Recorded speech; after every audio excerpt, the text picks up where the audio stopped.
मुंदांखा सिंगार शाकिरा बिथाङा दाय दाय मुंनि मेथाइ दिहुनदों आरो बे मेथाइया 2026 फिफा वर्ल्ड कापनि अफिसियेल मेथाइ। बे मेथाइखौ लानानै शाकिरा बिथाङा एनाउन्समेन्ट खालामदों दि बे मेथाइनिफ्राय जेसेबांखि डलार एबा रां खामायना मोनगोन बे गासै रांखौ अर्गेनाइजेसनफोरनो हरनाय जागोन होननानै बिथाङा बुंदों। जाय अर्गेनाइजेसनफोरा गथ'फोरनो सोलोंथायाव मदद होयो आरो खेलायाव फिउचार दानो हानाय बायदि बे रांखौ दान होनाय जागोन होननानै शाकिरा बिथाङा बुंदों। बे खेलाया जोबनायसिम बे मेथाइनिफ्राय 100 मिलियन डलारसो खामायनो हागौ होननानै जोङो मिथिनो मोन्दों। बे रांखौ गुबुन गुबुन प्लेटफर्मनिफ्राय खामायो। इउटिउबावबो बे दाय दाय मुंनि मेथाइया 14 करोड़निबो बारा भिउ जाबाय। फिफा वर्ल्ड काप 2026 फुटबल खेलाखौ हस्ट खालामदों मोनथाम हादोरा।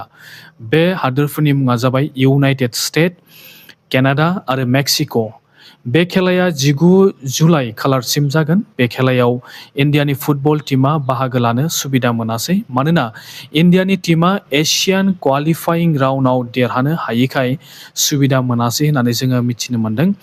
इन्डियानि टीमा गेलेनो मोनाखैब्लाबो इन्डियानि 4 फुटबल प्लेयारफ्रा गुबुन हादोरनि टीमाव फुटबल खेला गेलेनो एबा बे वर्ल्ड कापआव गेलेनो थाखाय सुबिदा मोननायखौ जोङो मिथिनो मोन्दों। बिथांमोननि मुङा जाबाय सरप्रीत सिं।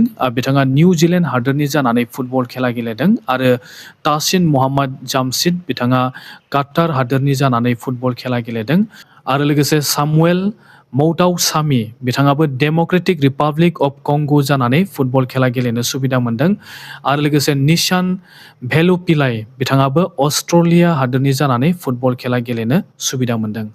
जाय टीमा 2026 फिफा वर्ल्ड काप फुटबल खेलाखौ देरहागोन बे टीमा 475 कौटिनिबो एबा 475 करोड़निबो बारा रां मोनगोन।